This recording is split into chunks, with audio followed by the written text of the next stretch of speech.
No, I don't worry. I tell you, I'm a man who believed that I died 20 years ago. And I live like a man who is dead already. I have no fear whatsoever of anybody or anything. If you try to get right, then you listen to my dad. He's a beast. And if you don't want to listen to him, okay. You don't want to get successful. If you ain't trying to dominate, man, then go listen to something else.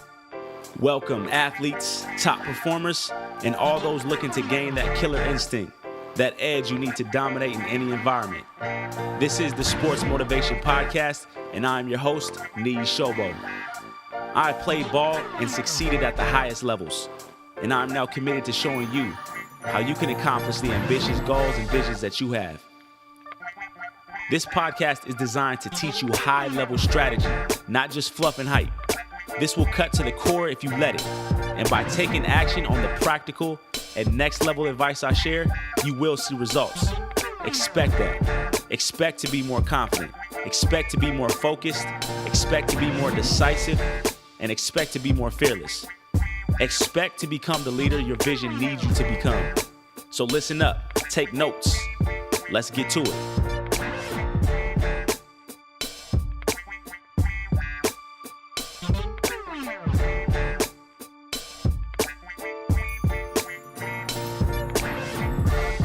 Welcome back to the Sports Motivation Podcast, Part 2, Keys to Being Fearless.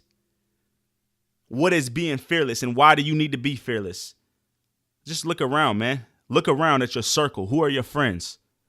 Look at your family. Look at your mom, your dad, your brothers, your sisters. I guarantee you, if you actually write down all the names of all the people that you know, just write them down and ask yourself, are these people driven by fear?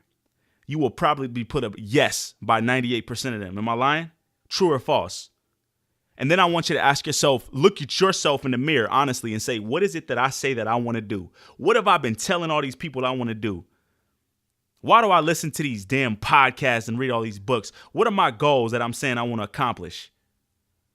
Look at yourself. And then ask yourself, are you going to accomplish those by being scared, by being like everybody else? Hell no, you're not. You're not. You won't. It's impossible. So you can't be scared. You can't be scared. You must be fearless. And I define fearless for you, right? And what is it? Does it mean never feeling any emotions of fear? No, because we identify that's impossible. On the last episode, we got to understanding the importance around understanding your mind, how it works. We have cognitive biases. We're wired a certain way. We talked about the amygdala, which is responsible for fear responses, and how it actually swells up. It grows when you're triggered by external circumstances and cortisol is released. It enlarges. It actually gets bigger. So then you become emotional. You become fearful. Then you choke under pressure. So we talked about that. You got to be fearless, man. You have to be fearless. You cannot be scared. You cannot be driven by fear. You have to use the power of your conscious, rational mind and do what James Allen said. And that's what we're going to talk about here today in this episode, which I'm so excited for. And you guys are going to get very, very intimate with me in terms of understanding my rules, how I live my life. But James Allen says you must live by rule. James Allen, one of my favorite authors, As a Man Thinketh, Mastery of Destiny. I'll be reading to you today a portion from his book. I bought literally like 50 copies of this book. I give it away to all the people that I know, people that I love, clients, friends, etc. You must read this book, Mastery of Destiny. You must read As a Man Thinketh. But you must have rules. You must live by rule. You must have purpose for your life. So first, let me read a clip from Mastery of Destiny, James Allen, all right? So he talks about these rules. He talks about the training of the will, right? And he breaks down these 7 rules of how you cultivate and train your will. He says, number 1, break off bad habits. Number 2, form good habits. Number 3, give scrupulous attention to the duty of the present moment. Number 4, do vigorously and at once whatever has to be done. Number 5, live by rule. Number 6, control the tongue. Number 7, control the mind. What we'll be talking about today is that number 5, live by rule. So let me read what he says about it. So he says, the man who is to manifest a cultivated will Someone who has a cultivated will, by the way, is someone who's fearless. True or false? He said the man who is to manifest a cultivated will must also live by certain fixed rules. He must not blindly gratify his passions and impulses, but must school them to obedience. But must school them to obedience.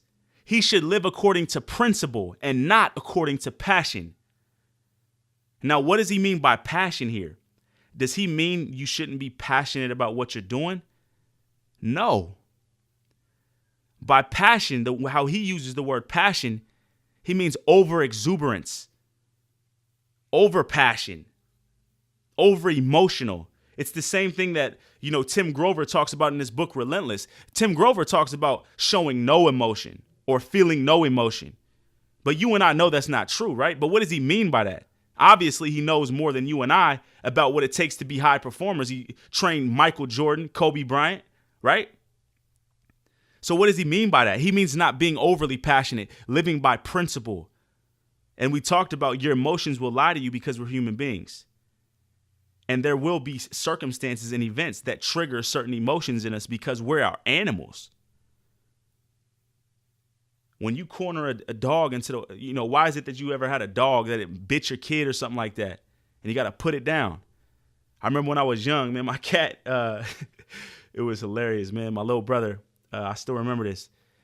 So my cat and my dog, we had a cat named Coco, right? She was an orange cat, beautiful cat. And we had a dog named Tito. Now, Coco and Tito did not get along.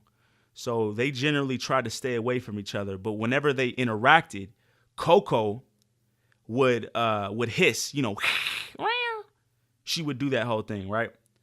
And so my brother was, my little brother at the time, I feel like he had to be like 6 or 7 years old. And he went in the kitchen and me and all my brothers were in there.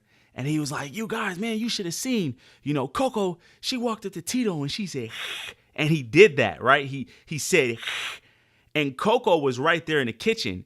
And when my little brother did that, she jumped up and scratched him, like attacked my brother. Attacked him, like scratched up his legs. He was crying. Man, my dad came in there with a broom. Man, he was about to put that cat down. I'm surprised he didn't like kill it right there on the spot. But he like swung at that cat so hard, like hit it like a baseball. You know what I mean? Just bah! Like, get this cat away from my son, right?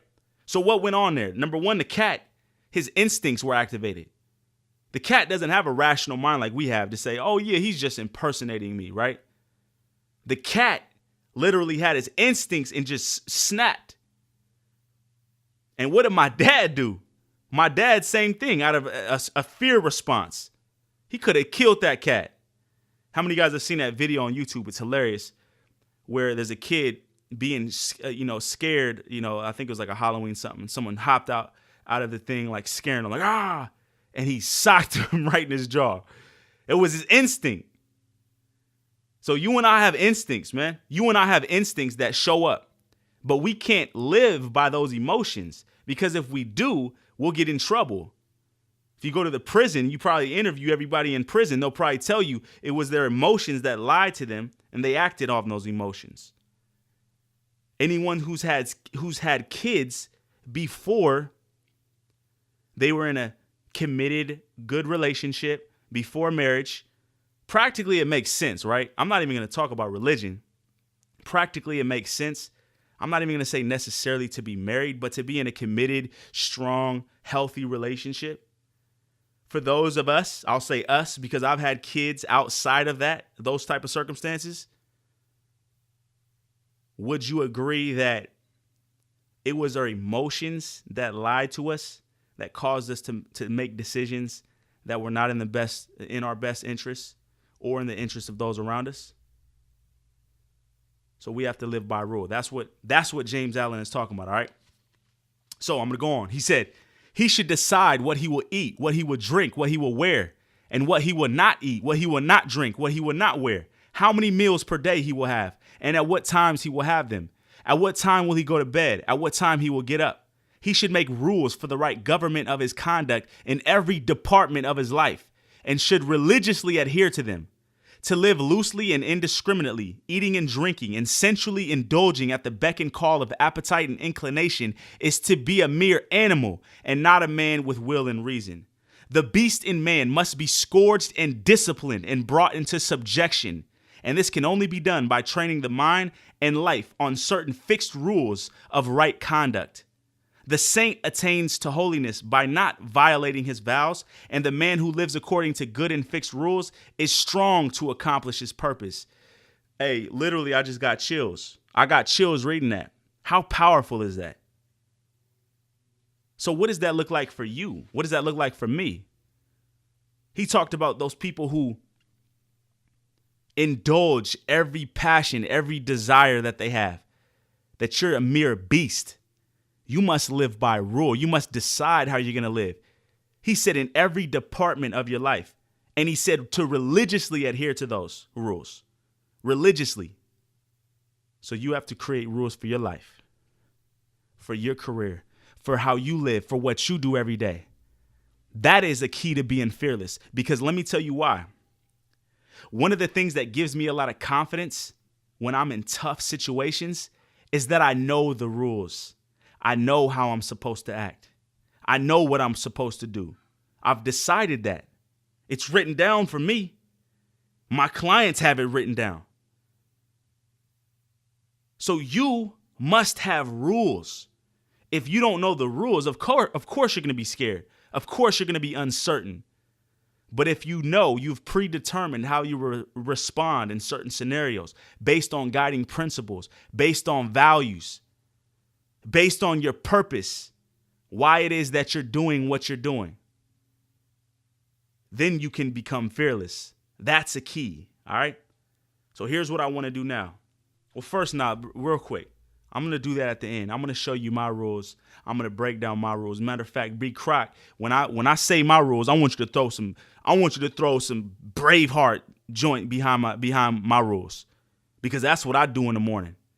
I don't just read my rules. I put some music behind it. I get emotion behind them because I want to attach emotion to my rules, to my principles, so that now I can overcome those beast-like emotions, those animal emotions. I can install the right type of emotions that are attached to my rules. So go ahead and do that for me, B Croc, once I read that. But first, I want to give you some ground rules for how to create your rules, all right? So you're saying, well, how do I do this, man? Like what kind of rules? Like, what should it look like? Let me show you what it looks like, all right? I'm going to break it down for you. And this is a process that I go through with my clients. You're going to get a piece of this because the rules is only one aspect. You got to have your values. You got to have everything laid out. But I want you to at least get clear on this part, and that's called your mandates. Your mandates. Think of these as your 10 commandments. It doesn't have to be 10. It shouldn't be too much more than 10, honestly. I've got 11. You need to have a set of rules, your 10 commandments, your mandates. And here's how you set them. Number one, you got to make sure they're personal, all right? It doesn't mean you can't gather inspiration from me or from a book that you read. I've done that. There's no ideas original. There's nothing new under the sun. It's never what you do, but how it's done. That's a Nas lyric. I'm saying that because Picasso said, good artists copy, great artists steal. You can take something from what you hear from me, but make sure it's personal. Make sure it feels right to you. Make sure it resonates well with you. So that's number one. Make sure you feel them, all right? Make sure you feel it. Make sure these rules align with your deepest core values. You shouldn't have to do too much recreation here. Deepest core values, like the things that are at your bloodline, like you really value these things, you need to have your rules align with that. The next thing is you should put them in the form of commands. They should be like in the Bible, thou shalt not kill. That's a command. Honor thy father and thy mother. That's a command. You want to put yours in the form of commands. A great thing to do also, rate yourself on how you lived in alignment with these rules on a scale of 1 to 10 or 1 to 5, whatever you pick. You can choose whatever sort of evaluating procedure you want to do, but that's powerful. You could do that at the end. I do it at the end of every week. I just give myself a score on the scale of 1 to 10. How alignment was I with my rules? You also want to define what it would look like to live in alignment with these rules. Don't just have vague rules. I mean, they don't have to be super specific. They don't have to be super wordy either. But you must know what it's going to look like for you to live in alignment with these rules. These rules should guide you in tough times. Now, don't get it twisted. Just having these 10 rules is not enough. Just like you read the Bible, it's not like, oh, here's the 10 commandments and, close the book. The Bible is not a PDF, a one-page PDF. The Bible is a thick book with a lot of rules, right? And I believe your life must be similar to the Bible. Matter of fact, you look at my master blueprint, what I help all of my clients create, which is the infrastructure, the manual to your life, to your career, every aspect of your life mapped out. Mine's as thick as the Bible. I got 2 of them, matter of fact, one for my business, one for my personal life. So you should have your own Bible, but guess what? You need to have your mandates, all right? So without further ado, here's my rules, y'all. These are my mandates. This is how I live my life. This is how I've decided that I will live my life. Number 1, boldly and consistently face reality. That means I must never run from the truth. I must look for the truth, even if it hurts. I must evaluate myself, evaluate situations, evaluate scenarios, evaluate people, evaluate my results boldly and fearlessly. Always must face reality. Number 2, set and claim aggressive outcomes without limits. That means my goals must be high, my standards must be high, and they must be without limits. I must not limit myself in how I set my goals, my outcomes, my standards, because I believe anything is possible. I don't believe in setting low goals. I don't believe in aiming low. That's my rule. Number 3, learn and grow at an aggressive rate. I must always push myself. I must learn fast. Most people underestimate how fast they can learn. That means every day I'm reading, every day I'm understanding myself more, every day I'm evaluating situations better, more thoroughly. I'm learning and I'm growing at an aggressive rate. Number 4, attack goals, challenges, and problems regardless of emotion. That means if I have something that I want, that I've decided on, that will be best for me, for my family, for the world, I must attack this goal. If I have a problem or obstacle that shows up, I must attack it regardless of how I feel. So that means if there's a result that must be gotten, it doesn't matter how I feel, I will attack it. Like Malcolm X says, he says, I must take action, any type of action, by any means necessary. Love that quote. So I attack it like Malcolm X. I attack it like a lion. Number 5, reframe everything to further my mission. That means anything that happens to me, I must reframe it. That means I must take that picture and put a different frame around it so that it furthers my mission. I must create a new meaning about it that gets me to where I want to go. So if something happens to me that's not what I wanted, I can take that and reframe it. That's a rule of mine. So situations happen to me that I don't like. My rules, not my emotions, my rules keep me in check. Because my emotions will tell me it's a failure, it's a disaster. Oh no, why'd this happen? Why me? Oh, why me? Violins playing. But my rule says reframe it to further your mission. Number 6, for me, my rule, make everything fun. That means if I have a task that's dreadful, if I have a task that's difficult, if I have something that I don't feel like doing, I know that I can make it fun. I can make it enjoyable. I can make it desirable. That to me is a sign of a leader. Someone who takes a task that's simple and mundane and makes it fun. Does it over and over and over again. Number 7, turn others into fearless leaders. That means I must have a positive impact on all those around me. I must rub off my fearlessness. My positive qualities and traits must be imparted onto everyone who's around me. That's a standard I have. That's why I quit my job to do as a firefighter, to do what I'm doing now. I want to build more fearless leaders. I want you to become a leader. I want you to lead. I want you to show your family how to do this. I want you to master it yourself. I want you to show your teammates. I want you to show your friends. I want you to show your wives, your husbands, your sons, your daughters. I want you to be fearless and show the world how to be fearless as well. That's a rule of mine. I decided on that rule. So when I feel scared and I feel like, oh, I want to play small, that rule gets me to think bigger, more grand. Number 8, see the God in everyone. That's a challenge, right? It's a challenge for me. I have people in my life that make it hard to do that sometimes. But to me, that means we are all made from the same thing. We're all like Snapple, made from the best stuff on earth. We are all made from God. We are all created in God's image, all of us. So it's my job to see the God in everyone that I deal with, even those who are difficult to deal with. And that's a hard rule to live by, but it is my rule. And I didn't say it was going to be easy. I set the standard high. So my standard is see the God in everyone. See it. Can you see it? That's my rule, though. Number 9, never judge. Always strive to understand. Again, it's a difficult one, man. It's hard not to judge.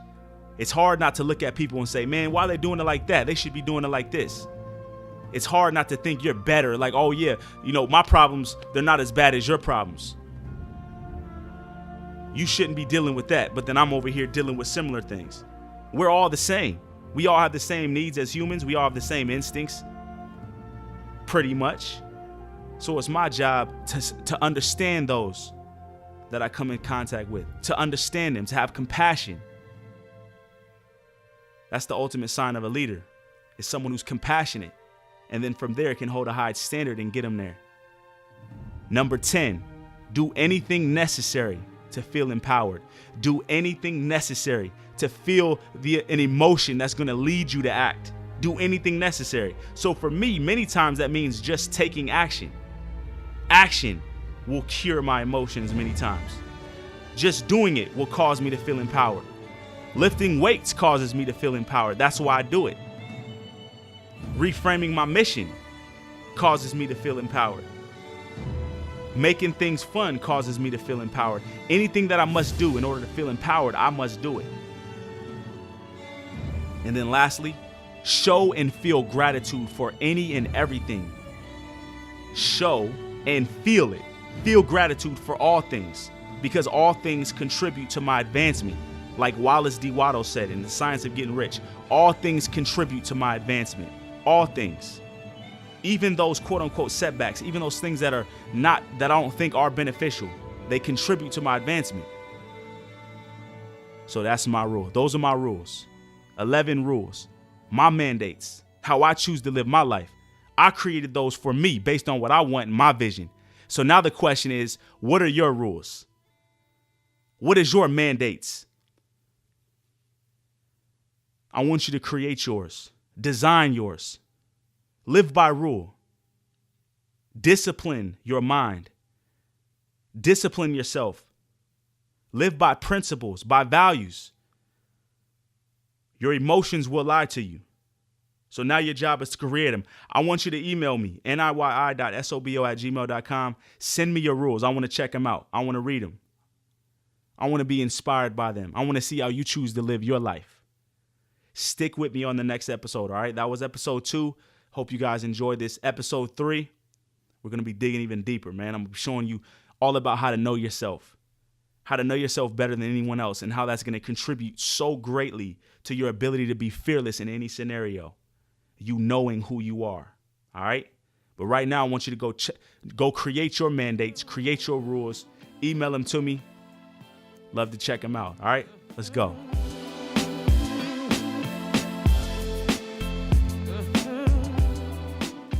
Thank you for tuning in to the Sports Motivation Podcast. Make sure if you dig in the podcast, go and subscribe so you can always get the latest episodes. I come out with a new episode twice a week on Tuesday and Friday at 3 a.m. Eastern. And make sure you go ahead and rate it and leave me a good review. As always, I appreciate you tuning in, and I'll talk to you soon. Much love.